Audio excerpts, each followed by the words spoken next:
Rabí Mousia ben Jacob Cordovero. La palmera de Débora. Capítulo 1. Los 13 atributos de la misericordia.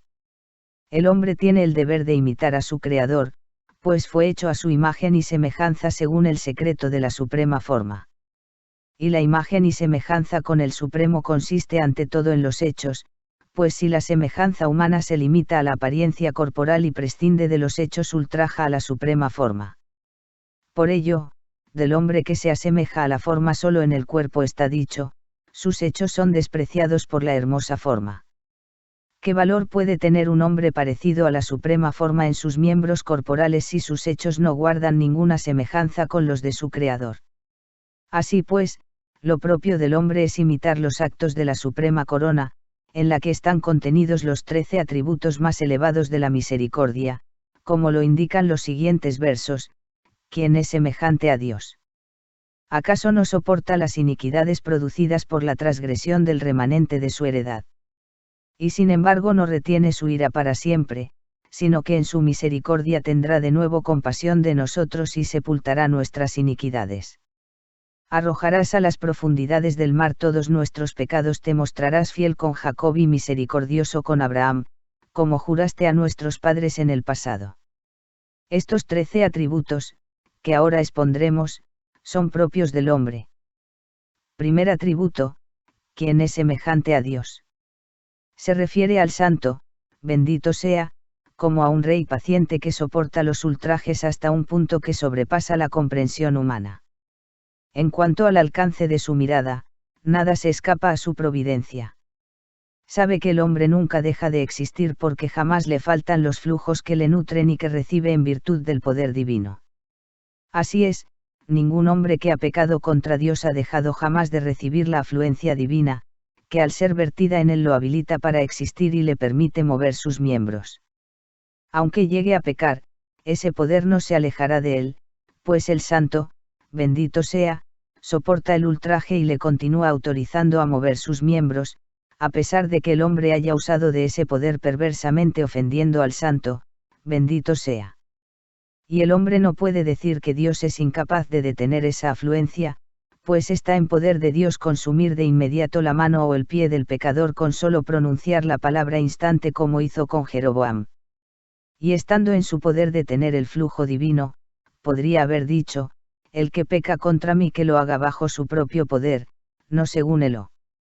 Debe saber que con el pecado el hombre reniega de su bondad, queda preso por la iniquidad, derrama su poder y desprecia su bondad, humillando con ello a Dios, que soporta el ultraje más allá de las palabras.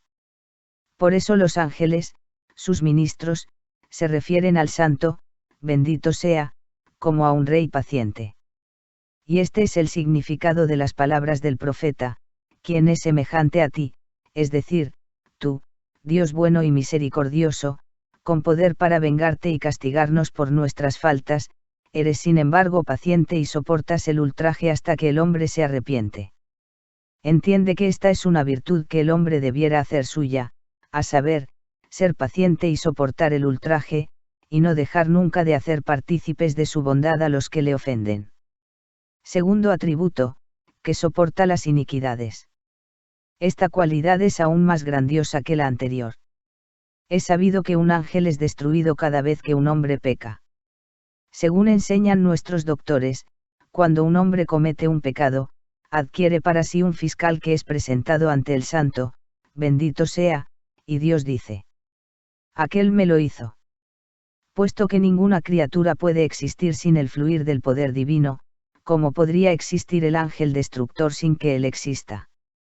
Eso solo sería posible si el santo, bendito sea, hubiera dicho: yo no nutriré al ángel destructor, permitiendo que se sostuviese por sí mismo. Si esto fuese así, el destructor descendería de inmediato para coger el alma del pecador o para arrancar lo que se ha apartado de la ley, de modo que el pecador sería obligado a expiar su ofensa mediante la creación del destructor que, como justo castigo, le haría desaparecer. Sin embargo, el santo, bendito sea, no se comporta de este modo. Cuando crea el mundo acoge en su seno al destructor, lo soporta, lo nutre y lo sostiene, hasta que sucede alguna de las tres cosas siguientes: o el pecador se arrepiente y el ángel es destruido por la severidad de las penitencias infligidas en él, o el juez virtuoso anula al destructor por traer sufrimiento y muerte al pecador, o el pecador desciende al infierno para pagar su deuda. Este es el significado de la súplica de Caín: mi pecado es demasiado grande para ser soportado, interpretado por nuestros rabinos, bendita sea su memoria, como sigue: tú lo soportas, es decir, tú nutres y sostienes el mundo entero. ¿Acaso mi pecado podría ser tan pesado que tú no fueras capaz de sostenerlo hasta mi arrepentimiento?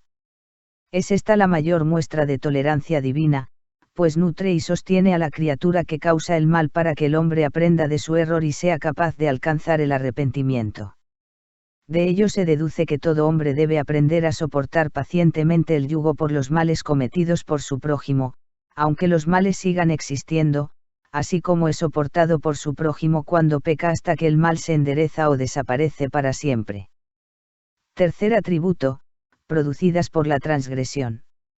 Esta es una cualidad grandiosa.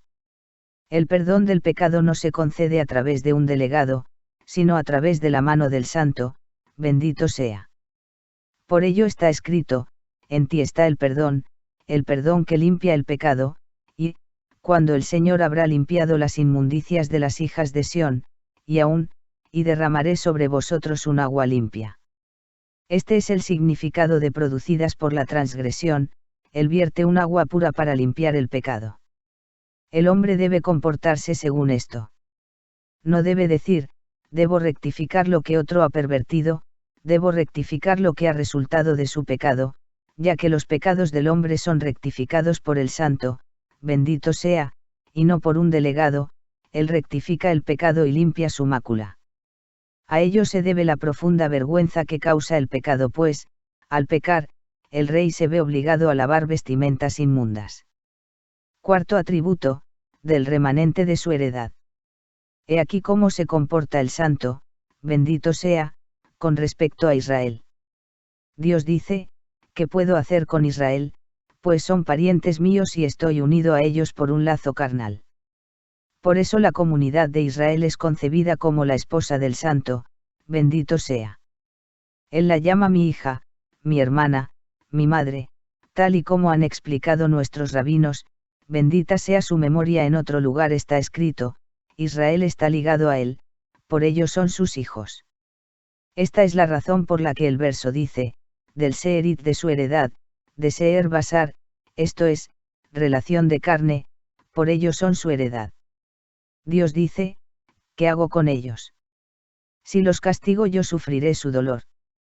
Está escrito: por todos sus sufrimientos, él se afligía. La palabra él, escrita con alep, significa no.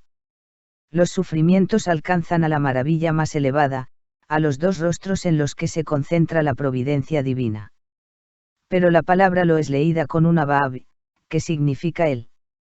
También está escrito: y su alma fue afligida por la miseria de Israel, ya que no puede dejar de padecer el dolor y las desgracias del Seerit de su heredad.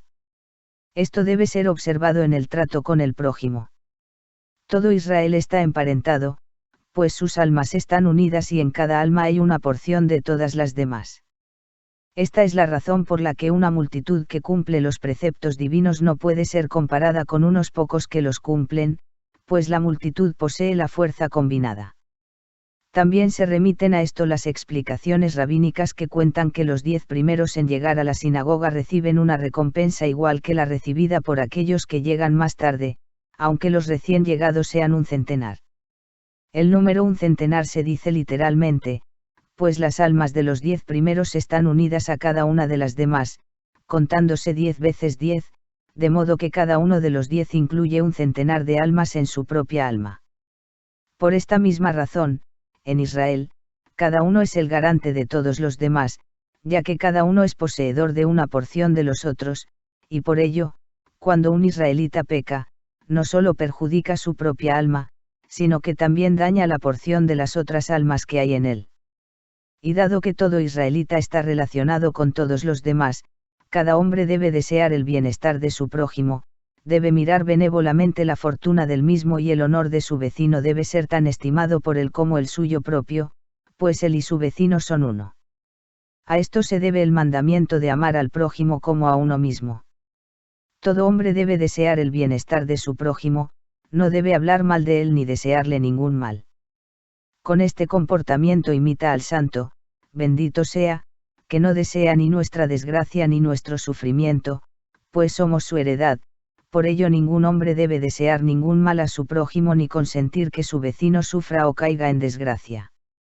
Lo mismo se aplica para la buena fortuna del prójimo. Quinto atributo, y sin embargo no retiene su ira para siempre. Es esta otra cualidad divina, aun y cuando un hombre persista en su pecado, el santo, bendito sea, no permanece enojado, su enfado no dura para siempre, sino que su enojo se aplaca aunque el hombre no se arrepienta.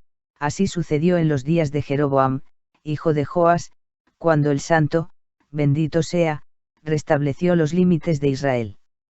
Aunque eran impenitentes y contumaces adoradores de becerros, tuvo piedad de ellos. ¿Por qué tuvo piedad de ellos? A causa de esta cualidad, a saber, no retener su ira para siempre.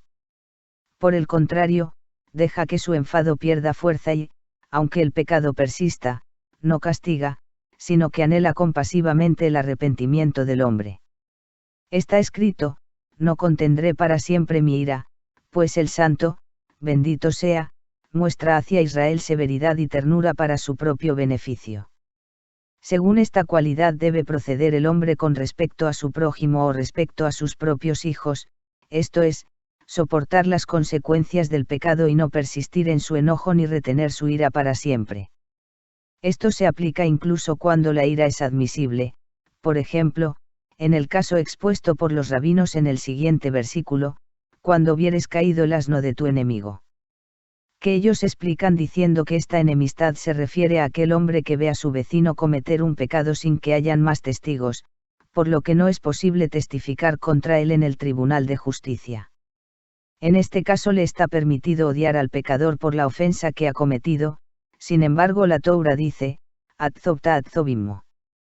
Debéis, sin duda, ayudarlo, que según la interpretación de los rabinos 26 significa: debes dejar a un lado todo aquello que está en tu corazón. Este es un deber religioso que alienta la afabilidad, y solo con este modo de proceder se alcanzará el fin buscado. Esta es la verdadera cualidad de aquellos que han dicho: él no retiene su ira para siempre. Sexto atributo, sino que en su misericordia.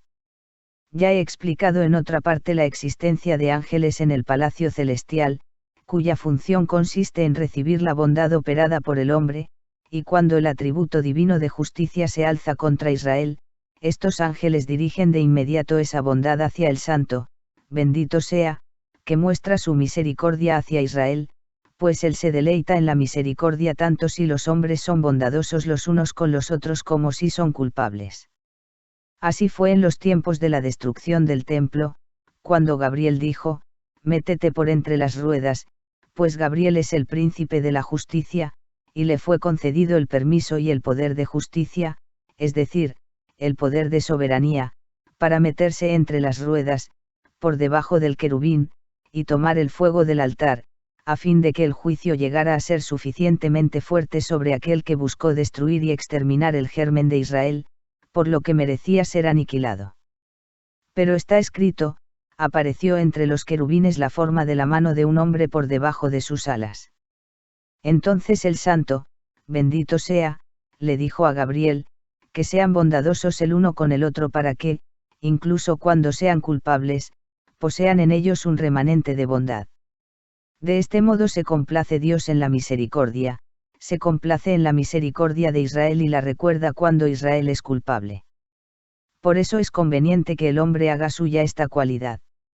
Asimismo, cuando alguien es ofendido o provocado, si el ofensor posee partes buenas por las que es bondadoso con los demás o si posee cualquier cualidad buena, éstas bastarán para aliviar su enojo y para que su corazón se agrade con él y, de este modo, se deleite en la bondad que obra. Y debe decir: es suficiente para mí con que posea esta buena cualidad. Y con más razón si esto se refiere a nuestra esposa, pues el rabino dice: ya es suficiente con que críen a nuestros hijos y les preserven del pecado.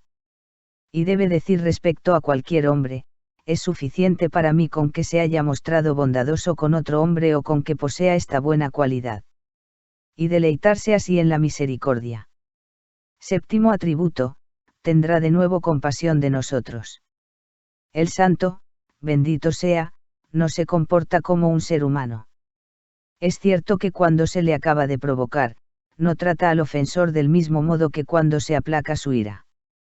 Pero a los ojos de Dios, el pecador arrepentido ostenta un estado más elevado que el hombre que nunca ha pecado.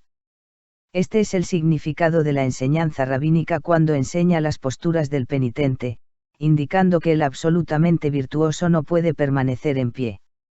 La razón de ello ha sido dada por los rabinos en el capítulo aquel que construye, donde se declara que la letra E está formada como una exedra, por lo cual, todo aquel que quiera desviarse del camino, podrá hacerlo. En otras palabras, el mundo fue creado por medio de la letra E, y el santo, bendito sea, creó el mundo abierto hacia el pecado y el mal. Igual que sucede con la exedra, el mundo no está completamente cerrado, sino que presenta una rotura abierta hacia el mal. En consecuencia, aquel que decida desviarse del camino, no debe dirigirse hacia los lugares exentos de pecado e iniquidad, y así podrá entrar en los dominios del otro lado. Pero la letra E está abierta hacia la izquierda, por lo que el pecador arrepentido puede ser recibido más allá. Respecto a esto se pregunta en el Talmud, ¿por qué no debería volver a entrar del mismo modo que salió? Y se responde: no tendría efecto, lo cual significa que el pecador arrepentido no puede sentirse satisfecho con una valla alrededor del pecado, como sucede con el absolutamente virtuoso. Una pequeña valla es suficiente para que actúe como barrera contra el pecado para aquellos que no han pecado, pero tal barrera no bastará para el penitente. El penitente requiere vallas nuevas y dificultosas, pues la pequeña valla ha sido destruida, y si intenta aproximarse allí, le será muy fácil a su mala inclinación tentarlo. Por ello necesita estar muy lejos de allí para evitar el pecado. Por consiguiente, no puede entrar por la brecha de apertura de la exedra, sino que debe ascender para entrar por la apertura estrecha, por lo que sufrirá tormento y mortificación hasta que sanen las heridas. Es por eso que el virtuoso no puede estar de pie en el lugar de los penitentes, pues estos últimos no entraron por la misma puerta por la que lo hizo el virtuoso, sino que sufrieron tormento mientras ascendían hasta la puerta superior. Por su profunda mortificación, se hallan más separados del pecado que el hombre virtuoso, pues ascendieron hasta ponerse de pie en el grado espiritual de, a saber, el quinto palacio del jardín del Edén, que es el tejado de, mientras que el virtuoso entró por la apertura de que da entrada a la exedra. En consecuencia, cuando el hombre se arrepiente, lo cual significa que restaura la no solo recupera su anterior amor hacia Dios sino que lo aumenta mucho más. Este es el significado de: Él tendrá de nuevo compasión de nosotros, pues aumentará su misericordia hacia Israel, los perfeccionará y los acercará a Él. Así debe el hombre comportarse con su prójimo. No debe alimentar el odio por la ofensa sufrida, sino que al ver que su prójimo quiere agradarle, debe mostrar hacia él un mayor grado de bondad y amor del que mostraba antes. Debe decir: es comparable a la posición de los penitentes, en cuyo lugar el absolutamente virtuoso no puede estar de pie, y debe alentarlo mucho más que a aquellos que son absolutamente virtuosos, es decir, aquellos que no le han ofendido. Octavo atributo: y sepultará nuestras iniquidades. He aquí cómo se comporta el santo, bendito sea, con Israel. Pues los preceptos divinos nos dicen: y floreció, y de sus racimos salieron y subieron sin límite hasta alcanzar su bendita presencia, y para que los pecados tengan vetada su entrada en ella, Dios no lo permita, los somete, para que no puedan entrar. Está escrito: el mal no habitará en ti, el mal no puede habitar en tu morada. Si esto es así, el pecado no puede entrar en la presencia interior. Por ello no hay ningún premio en este mundo para el que lleva a cabo un buen acto, pues las buenas obras están ante su presencia, y cómo podría él recompensar espiritualmente en un mundo material por lo que está en su presencia, debe saber que el mundo entero no es digno de un solo acto bueno y de su beatitud espiritual. Es por ello que no acepta el soborno de las buenas obras. El santo, bendito sea, no dice, realizó 40 actos buenos y cometió 10 pecados. Los 10 quedan suprimidos por los buenos, de lo que resultan 30 buenas obras, Dios no lo permita. Así, el hombre absolutamente virtuoso que comete un pecado es visto a los ojos de Dios como uno que quemó por entero la Torá hasta que paga su deuda, y solo después recibe la recompensa por sus buenas obras. Es esto una muestra de la gran bondad que el santo, bendito sea, concede al virtuoso, a saber, no restar los buenos actos, los cuales son muy preciados, pues por ellos se asciende a la bendita presencia. Si esto es así, ¿cómo podría restar las buenas obras a causa de los pecados cometidos? Por el pecado, por su ruindad, merece una porción del infierno. Y la recompensa de las buenas obras es la estimación de la gloria de la presencia. ¿Cómo podrían, pues, ser restadas estas a causa de aquellos? Por el contrario, el santo, bendito sea, reclama la deuda por los pecados y recompensa todas las buenas obras. Este es el significado de, sepultará nuestras iniquidades, a saber, que los pecados no prevalecen en su presencia como permanecen los actos buenos, sino que somete los pecados para que no asciendan y no tengan cabida ante su presencia. Aunque su providencia se extiende sobre todos los hombres, buenos y malos, él, no obstante, no somete al bueno, sino que permite que florezca, que ascienda hacia arriba mediante la acumulación de buenas obras, hasta construir fuera de él un edificio y una honorable túnica. Por el contrario, los pecados no poseen esta propiedad, sino que son sometidos por él para que no tengan entrada en la presencia más profunda. Todo hombre debe comportarse de acuerdo con esta cualidad. No debe sepultar el bien hecho por su prójimo y recordar el mal que ha cometido, sino que, por el contrario, debe sepultar el mal cometido, olvidarlo y desecharlo, para que el mal realizado no mor dentro de él. Y el bien realizado por su prójimo debe estar siempre presente en él, recordándolo siempre, para que prevalezca por encima de todos los actos realizados por aquel, y no debe desterrarlo de su corazón diciendo, ha hecho el bien para mí, pero también se ha comportado mal conmigo, de modo que el bien quede olvidado. Debe intentar de todas las maneras posibles que el mal que le ha causado su prójimo se aplaque, y que el bien causado por su vecino no desaparezca nunca de su vista, ocultándolo del mal tanto como le sea posible, del mismo modo que el santo, bendito sea, sepulta la iniquidad, como ya he explicado. 9º atributo, arrojarás a las profundidades del mar todos nuestros pecados. Esta es una gran cualidad del santo, bendito sea. Cuando Israel pecó, los entregó a todos ellos a manos de Parao. Pero cuando se arrepintieron, porque debían ser castigados por Parao, o Sennaquerib, o Geimán, o lo otros. El santo, bendito sea, no se contenta con decir, puesto que se han arrepentido, ningún mal caerá sobre ellos, y Geimán no Parao o Sennaquerib se alejarán de ellos. Esto no es suficiente, sino que el trabajo de Geimán revertirá en su propia cabeza, y así con Parao y Sennaquerib. La razón de este tipo de providencia se encuentra en el sentido secreto de, y el macho cabrío transportará todas sus iniquidades a una tierra desolada, lo cual significa que el macho cabrío soportará realmente sus pecados. Ciertamente se trata de algo muy difícil de entender, pues porque debe padecer el macho cabrío a causa del pecado de Israel. Pero la idea es esta: cuando el hombre confiesa su pecado se purifica. Por ello dijo David, lávame enteramente de mi iniquidad, y nuestra oración, purga nuestros pecados y aléjalos de nosotros en tu eterna compasión, rogando con ello que el castigo no interfiera en el estudio de la Torá. Por eso continúa la oración, y sin penosa aflicción. También es esa su intención cuando dice, que operes en todo aquello que viene hacia mí, aceptando con ello el sufrimiento para hallar la expiación, pues hay pecados que solo pueden ser purgados con sufrimiento o con la muerte. Y así está mandado. El Zohar lo explica así: con su confesión, los pecados llegan a ser una porción de Samael, como sucedía con el macho cabrio. ¿Qué significa esta porción? Que cuando el santo, bendito sea, decreta cuál será el sufrimiento del pecador arrepentido, Samael aparece de inmediato para reclamar su parte. Y para que Israel llegue a ser puro, el macho cabrío transporta sus pecados, pues el santo, bendito sea, le da permiso para reclamar su parte. Y la razón de todo ello es que el santo, bendito sea, así lo había decretado en su mundo a fin de que perdiesen con ello la identidad. Por eso dice la Escritura, será matado el animal.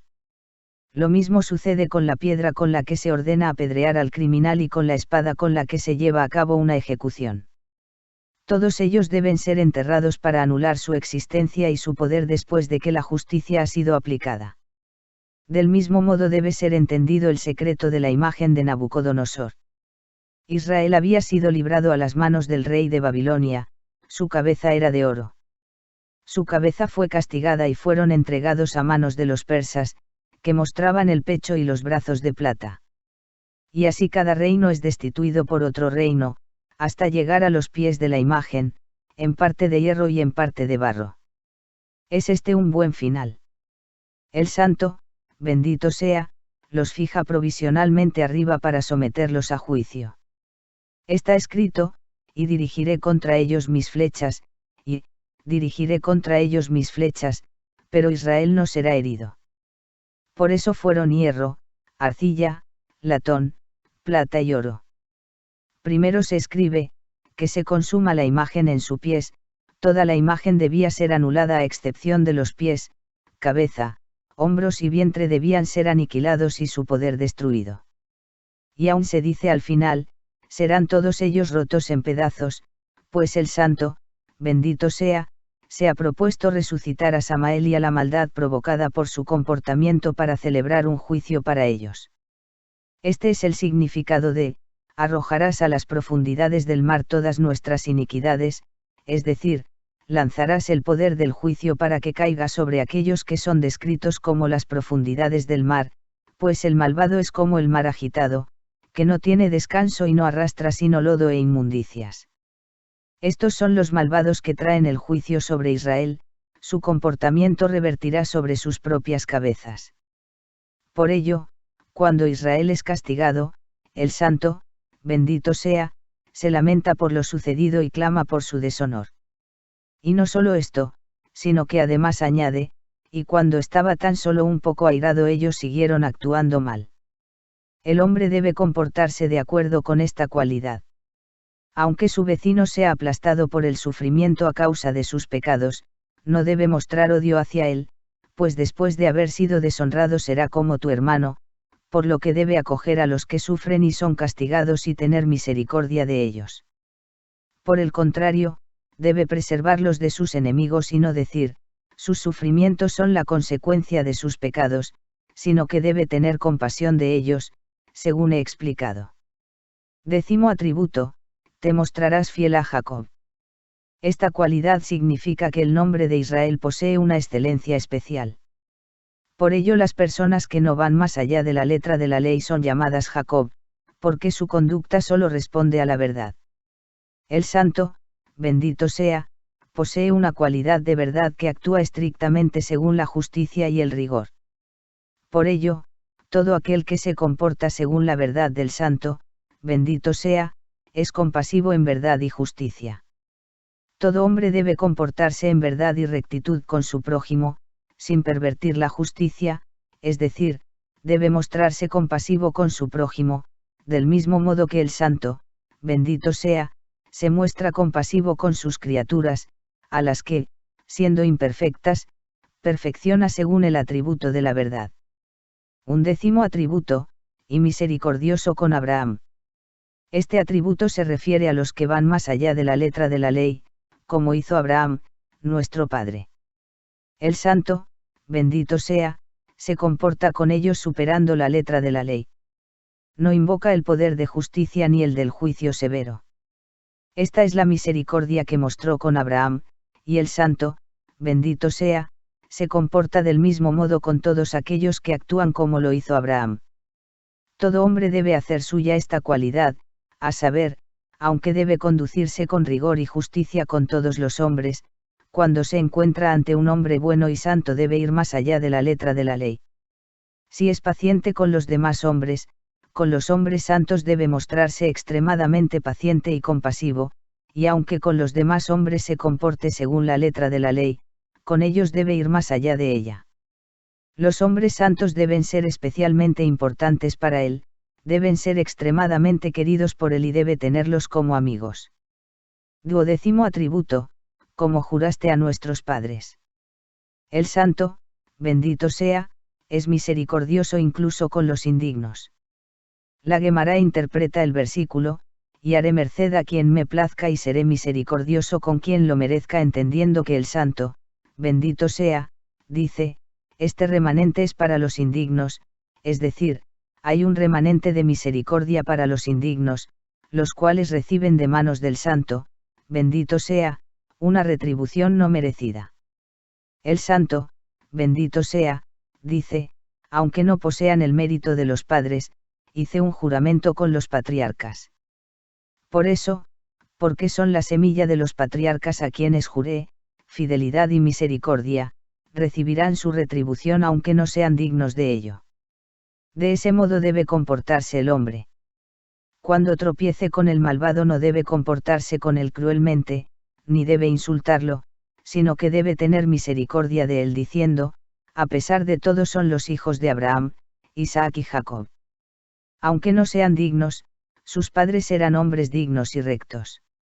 Despreciando a los hijos desprecio a los padres, y no deseo que los padres sean depreciados por mí. Así pues, ocultará la vergüenza de los indignos y los mejorará tanto como esté en su poder. 30º atributo, en los tiempos pasados. Esta es una cualidad que el santo, bendito sea, posee con respecto a Israel. ¿Qué sucede cuando el mérito de los padres se ha agotado? Está escrito, he recordado el afecto de tu juventud y el amor de tus desposorios. El santo, bendito sea, recuerda todas las buenas obras que fueron hechas por el hombre desde el día de su nacimiento según las buenas cualidades con las que el santo, bendito sea, gobierna el mundo. Y por ello crea un atributo especial con el que mostrarles su misericordia. Esta cualidad contiene a todas las demás, como se explica en el Hidra. De este modo debe comportarse el hombre. Cuando en sus semejantes no quede rastro de oración ni de piedad, debe decir, y sin embargo hubo un tiempo en el que aún no habían pecado, y recordará los días en los que eran honrados, y evocará el bien hecho durante su juventud y el amor de los destetados de leche, los recién quitados de los pechos. Así no quedará ningún hombre que por la bondad mostrada sea indigno de que se ore por él y de recibir misericordia. Hasta ahora hemos expuesto las 13 cualidades por las que el hombre se asemeja a su Creador. Se trata de las cualidades de la misericordia superior, cuya principal enseñanza consiste en que cuanto mejor sea la conducta del hombre aquí abajo, más digno será de que el atributo superior se abra sobre él. Según sea su comportamiento, así será la afluencia superior, por lo que del comportamiento del hombre depende que esta cualidad resplandezca sobre la tierra. Por eso, para que fuesen un recordatorio permanente, no fue permitido que estas 13 cualidades partiesen de los ojos de la mente y no fue permitido que la palabra partiese de la boca. Y cuando llegue el momento de ejercitar una de estas cualidades, entonces el hombre recordará y se dirá a sí mismo, así pues, esto depende de esta cualidad en particular. No me apartaré de ella, no sea que se oculte y se aleje del mundo. Capítulo 2. Cualidades de Keter. Según el secreto de la suprema corona es propio del hombre asemejarse a su Creador y tender hacia las principales cualidades de la sagrada providencia. Primera cualidad, el atributo de humildad. Esta cualidad incluye todas las cualidades, por ello pertenece a la corona que es el atributo más alto. No aumenta ni es exaltada con el ascenso, sino que, por el contrario, desciende en todo momento. Esto se debe a dos razones. La primera es la vergüenza que siente por mirar fijamente a su fuente, sin embargo, la causa de su emanación, mientras la humildad dirige su mirada hacia las cualidades inferiores, continuamente les infiere bondad. Por ello, todo hombre debe avergonzarse de mirar fijamente y con altivez hacia lo alto, y debe mantener en la medida de lo posible su mirada hacia abajo con el fin de mostrar su humildad. Esta cualidad depende principalmente de la cabeza, por ello el hombre arrogante mantiene su cabeza altiva mientras que el hombre humilde baja su cabeza. Debes saber que nadie es tan paciente y humilde como nuestro Dios en su cualidad de corona, pues por su perfecta misericordia no puede haber en él falta ni pecado alguno, y todas las demás cualidades son provistas por ella de un flujo continuado de bondad. De este modo debe comportarse todo aquel que de algún modo puede hacer el bien a otros, de manera que a pesar del pecado o las fechorías de gentes indignas, no queda obstruida la entrada para prevenirlos y hacer el bien a quien tenga necesidad de ello. El astado búfalo provee de alimento a la cría de otra especie sin despreciar a ninguna criatura, pues no está en él la intención de despreciar a sus criaturas a causa de su insignificancia, y concediéndoles la existencia da muestras de su misericordia hacia todas ellas. Del mismo modo debe el hombre mostrarse bondadoso hacia todas las criaturas, de manera que incluso la más insignificante adquiera importancia a sus ojos, interesándose por ella y haciendo el bien a todos aquellos que tengan necesidad de su bondad. Esta cualidad depende de la corona según el secreto de la cabeza. Segunda cualidad, los buenos pensamientos. Los pensamientos del hombre deben asimilarse a los pensamientos de la corona. Por ellos, por los pensamientos de la corona, la sabiduría jamás carece de buenos pensamientos, y sabe que la sabiduría no deja entrar en ella nada maligno, ya que por su perfecta misericordia no puede tolerar ni opinión torcida ni nada injusto. Solo así el hombre estará libre de toda maldad. Según el secreto de la suprema sabiduría le es otorgada la preexistente Toura sin que falte en ella ninguno de los secretos de la Toura, por ello el hombre no debe dirigir su mente a otros pensamientos que no sean los de la Toura, así como a la contemplación de la majestad de Dios y su bondad, y todo ello con el fin de hacer siempre el bien.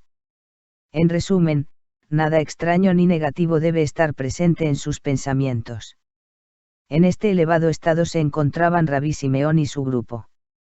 Por eso Rabí Simeón reprendió a Rabí José, según escribió en el Zohar, en la sección Bayaquel, cuando este último alejó su pensamiento en una ínfima porción de la Toura. Tercera cualidad, la buena voluntad. La frente del hombre no debe mostrar dureza alguna, sino que en todo momento debe asimilarse a la frente de la voluntad y ser recibida por todos. Cuando tropieza con los provocadores, debe aplacarlos y silenciarlos por su buena voluntad, pues la frente de la voluntad constantemente recibe y aplaca los poderes divinos y los perfecciona.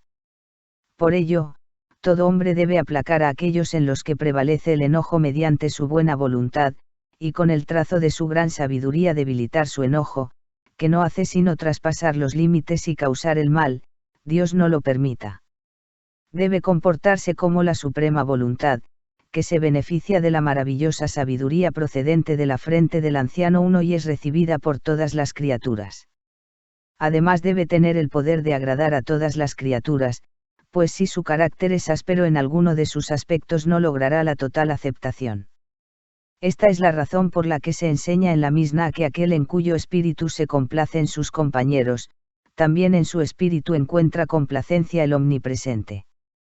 Cuarta cualidad, de acuerdo con el secreto de la suprema escucha, sus orejas siempre permanecen abiertas para oír lo bueno, pero se obstruyen cuando algo vil intenta penetrar en ellas, ningún juicio torcido ni falta del malvado tiene entrada, siéndoles negada la palabra.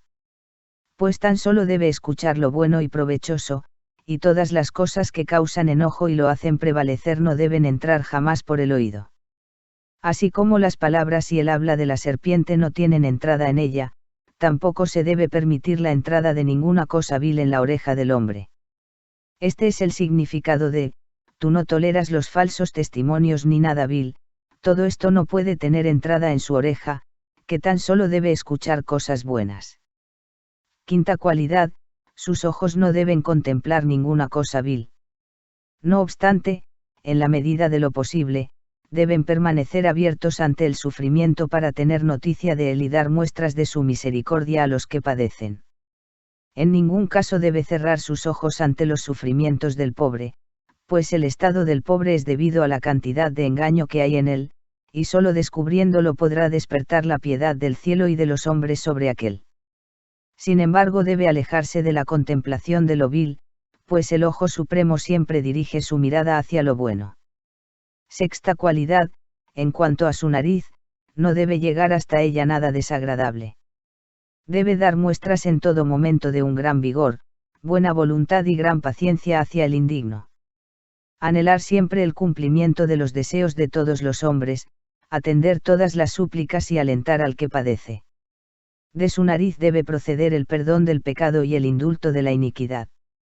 No debe enojarse con aquellos que le ofenden, pues él aplaca su ira constantemente deseando hacer el bien sobre todas las cosas. Séptima cualidad, su rostro debe mostrarse siempre resplandeciente a fin de recibir a todos los hombres con un buen semblante. Por ello, con respecto a la suprema corona está dicho, en la luz del rostro del rey está la vida. En su faz no tienen cabida ni rojeces ni gestos torcidos. La luz de su rostro debe mostrarse siempre alegre y de buen humor, y jamás debe ser perturbada.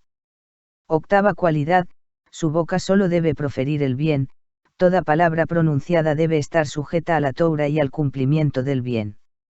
Jamás debe pronunciar palabras reprobables, ni lanzar maldiciones, ni proferir palabras enojosas, ni permitir que palabras frívolas se escapen de su boca. Debe asimilarse a esa suprema boca que nunca se cierra, que nunca calla y que permanentemente profiere el sonido del bien. Por ello el hombre siempre debe hablar bien de todo, y medir sus palabras de acuerdo con la bondad y la bendición. Estas 8 buenas cualidades, todas ellas bajo el estandarte de la humildad, son las que se encuentran en los mundos más elevados, en la corona, entre los supremos miembros. Si un hombre quiere acercarse a los mundos más elevados, debe asemejarse a él y abrir las fuentes celestiales de bendición para alimentar a los que están abajo, por lo que le conviene estar bien versado sobre estos 2 capítulos.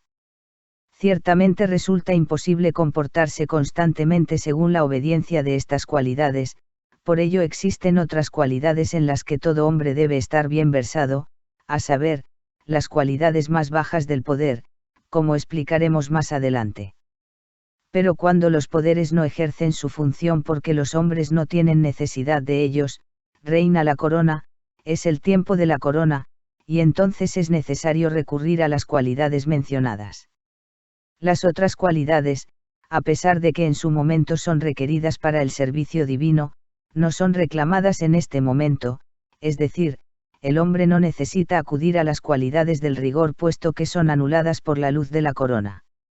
Durante el Sabbat, por ejemplo, cuando se endulza el mundo según el secreto de la complacencia, el Tribunal de Justicia no sienta juicios, pues debe hacer uso de aquellas cualidades a fin de abrir las fuentes más elevadas. Pues si un hombre, durante sus oraciones, dirige sus pensamientos hacia la luz de la corona pero en sus acciones se comporta contra ella, ¿cómo puede abrirse la fuente de la corona si se está alejando de ella por sus hechos? No es este un argumento a fortiori. Si la corona, la Séfira suprema, no puede prescindir de los poderes de juicio santo e ira santa, tampoco será capaz de extender su luz sobre el hombre que incita la ira externa, aunque sea en nombre del cielo. Y si busca incitar la luz a pesar de todo, las cualidades más elevadas dirán entre ellas, cuán presuntuoso es este. La luz de la corona no nos ha sido revelada a pesar de nuestro santo y puro juicio, y todavía se atreve a pedir que le sea revelada, a pesar de haber provocado la ira con sus malas acciones. Por consiguiente, todo hombre debe dirigir sus pensamientos hacia estas cualidades en las fiestas, en el Sabbat, en el día del perdón y cuando está orando o estudiando la Torá, pues no son estos los periodos propios de los poderes divinos sino los tiempos de revelar la voluntad más elevada. El resto del tiempo debe recurrir a las demás cualidades para servir al Señor, para que los indignos no se hallen bajo el mando del hombre a no ser para su propio perjuicio, como explicaremos más adelante. Solo entonces el recurso a esas cualidades será adecuado y el Altísimo abrirá sus fuentes. Por ello es conveniente acostumbrar al hombre a estas cualidades poco a poco, y la principal cualidad a la que debe rendirse es a la humildad, pues es la clave de las demás cualidades, la rectora de todas ellas, el primer aspecto de la corona bajo la que todo está contenido. Por medio de la humildad descubre el hombre que no hay nada de valor en él, por ello dijo el humilde, que somos ante aquel que lanza sus quejas sobre nosotros, hasta que ve con sus propios ojos que es la más baja de todas las criaturas y la más despreciable y aborrecible. Por ello, al esforzarse en adquirir esta cualidad, el resto de las cualidades buenas le seguirán como a una estela. Por la primera cualidad de la corona se considera a sí mismo como nada frente al uno de quien emana. Por ello todo hombre debe considerarse a sí mismo como nada y entender que su anterior no existencia es mejor que su propia existencia.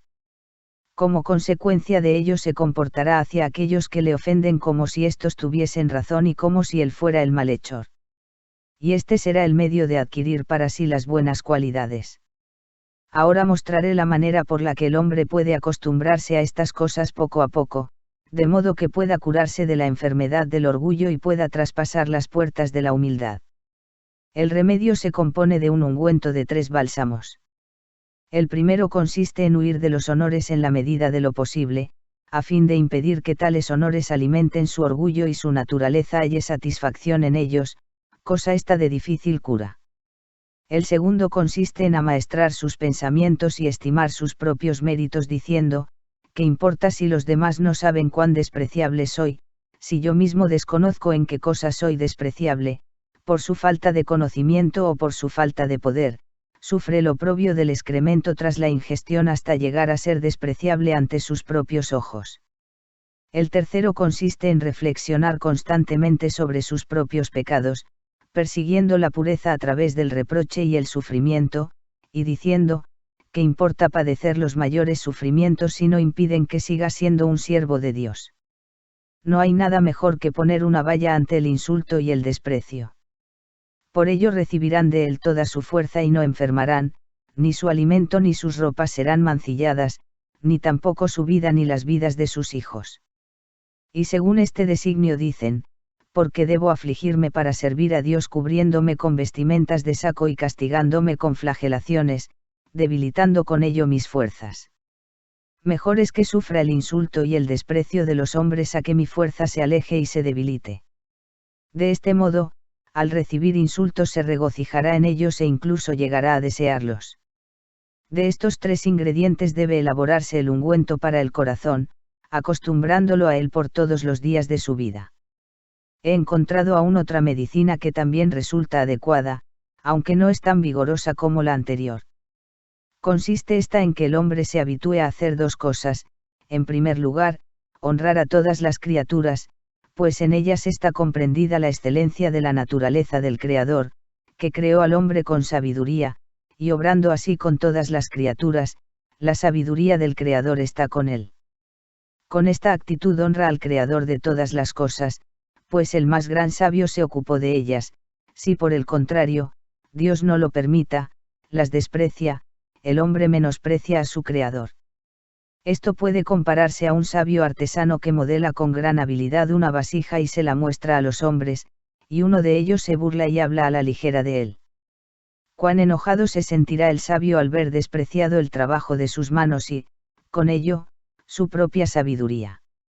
Del mismo modo está mal visto a los ojos del santo, bendito sea, que cualquiera desprecie a alguna de sus criaturas. Por eso está escrito: múltiples son tus obras y no grandes son tus obras, Rabu, de la expresión Rabbeto, que significa muy abundante. Tú lo hiciste todo con sabiduría, por ello la sabiduría está unida a ellas, tus obras son grandiosas e importantes, por ello conviene al hombre ver en ellas tu sabiduría y no despreciarlas. En segundo lugar, conviene que el hombre lleve grabado en su corazón el amor hacia los demás hombres, mostrándose amoroso incluso con el malvado, como si todos los hombres fuesen sus hermanos, manteniendo esa llama hasta que el amor hacia el prójimo quede firmemente establecido en su corazón. El hombre debe amar incluso al malvado siguiendo el mensaje que le dicta el corazón, como podría volver a estos virtuosos y llevarlos al arrepentimiento, para que todos sean grandes hombres, dignos del Omnipresente. Por ello dijo el amante fiel de todo Israel: quiera el Señor que todas sus criaturas sean profetas. ¿Y cómo puede llegar a sentir amor hacia ellos? llevando en su pensamiento sus buenas cualidades, omitiendo sus defectos, negándose a incidir sobre sus faltas y centrándose únicamente en sus buenas cualidades. Debe decir, si este aborrecible mendigo fuese rico y poderoso me regocijaría en su compañía como me regocijo en compañía de otros. Pero si le vistiese con los hábitos de otro, ¿qué diferencia habría entre él y su superior? ¿Por qué es entonces su honor inferior a mis ojos? Y sin embargo, no sucede así a los ojos de Dios, que es superior a mí, y que tiene piedad de él por su sufrimiento y su pobreza y lo limpia de pecado. Así pues, ¿por qué debo mostrar odio por una criatura a la que el Santo, bendito sea, muestra sus amores? De este modo el corazón de este hombre vuelve su vista hacia las buenas cualidades y se acostumbra a ponderar en todas las cosas las buenas cualidades de las que hemos hablado. Capítulo 3. Cualidades de Jochma. Cómo debe ser adiestrado un hombre para poseer el atributo de la sabiduría. Debe saber que la suprema sabiduría, a pesar de mantenerse oculta y ser extraordinariamente elevada, se extiende por encima de todas las criaturas. Acerca de esto está dicho: cuán múltiples son tus obras, oh Señor. Con tu sabiduría las has realizado. Por ello, por su sabiduría, es propio del hombre causar beneficio sobre todas las cosas y ser un efectivo maestro de hombres según sus posibilidades e influir en los demás en la medida de lo posible sin que nada se lo impida. Debes saber que la sabiduría tiene dos caras. La cara superior está vuelta hacia la corona, aunque no la mira fijamente, sino que muestra su faz inclinada recibiendo el influjo de la corona por arriba. El segundo rostro, más bajo, dirige su rostro hacia abajo para controlar a las sefirot, que reciben la emanación de su sabiduría. Por esta razón debe el hombre mostrar dos rostros, uno, en la soledad con su Creador, a fin de aumentar la sabiduría que el Santo, bendito sea, ha vertido en él. Este flujo de sabiduría se vierte en cada sefira según su justa medida, por lo que, necesariamente, la sabiduría es vertida sobre cada hombre según las dimensiones de su entendimiento, procurando no verter más sabiduría de la que el entendimiento del receptor es capaz de recibir a fin de evitar todo daño, pues la sefira más elevada, quite, no añade nada a la cantidad determinada por los límites del destinatario.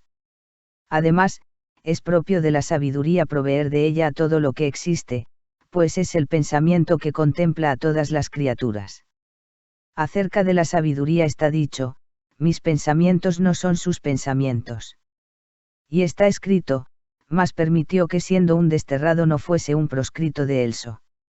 Y en otra parte se escribe: porque los pensamientos que tengo hacia ti, dice el Señor, son de paz y no de discordia, te daré un futuro y una esperanza. Por ello todo hombre debe mantener sus ojos abiertos para socorrer a los hijos de Israel, y guiar en sus hechos y en sus pensamientos a aquellos que se han desviado dirigiendo hacia ellos su pensamiento bondadoso. Del mismo modo que la mente piensa en beneficiar todo lo existente, todo hombre debe procurar mejorar la porción de sus amigos, y para ello debe tomar buen consejo de Dios y de su pueblo, considerando a la comunidad y a sus individuos como un todo, y conduciendo por el camino derecho a todo aquel que se ha desviado de la recta vía. Debe gobernar su mente y su pensamiento para guiarlo y alentarlo a seguir la vía recta y el camino derecho, así como el supremo pensamiento dirige al supremo hombre.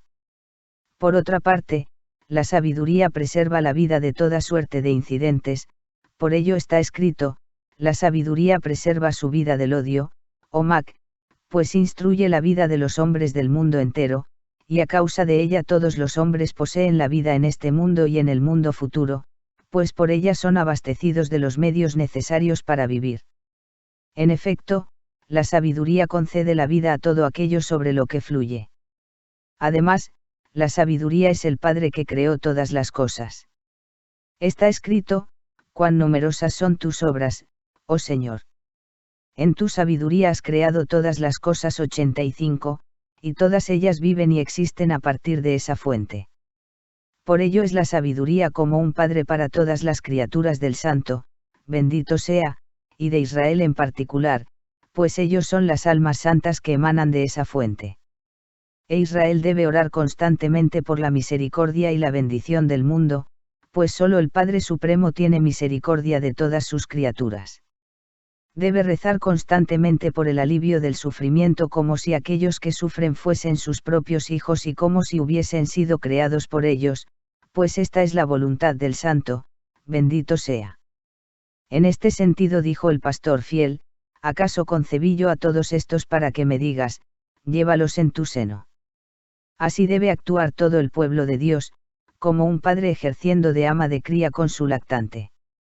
Debe tomar los corderos en sus brazos, arroparlos en su pecho y conducir suavemente a las ovejas que amamantan. Debe pensar en aquellas que han sido aniquiladas, buscar a las jóvenes, sanar a las quebrantadas, apacentar a las sanas y guiar a las extraviadas. Debe tener piedad de Israel y llevar su yugo con alegría, tal y como hace el Supremo Padre Misericordioso, que todo lo soporta. No debe fatigarse ni negarse a conceder a cada uno de acuerdo con sus necesidades. Estas son las cualidades de la sabiduría, a saber, las propias de un Padre misericordioso hacia sus hijos. Su misericordia se extiende sobre todas las criaturas, sin destruir ni despreciar a ninguna de ellas. La sabiduría suprema se extiende sobre todo lo creado, mineral, vegetal, animal y humano. Por esta razón la comida no debe ser despreciada. El hombre debe mostrarse piadoso con todas las obras del bendito, del mismo modo que la sabiduría suprema no desprecia nada creado por ellos, pues todo procede de la misma fuente. Está escrito, en sabiduría lo has creado todo. Por ello fue castigado nuestro Maestro Santo, por su falta de piedad cuando le dijo al becerrillo que se acercó a él para protegerse, venga, para esto fuiste creado. Los sufrimientos derivados del aspecto del juicio severo se enfrentan con la misericordia, que actúa a modo de escudo, contra el juicio.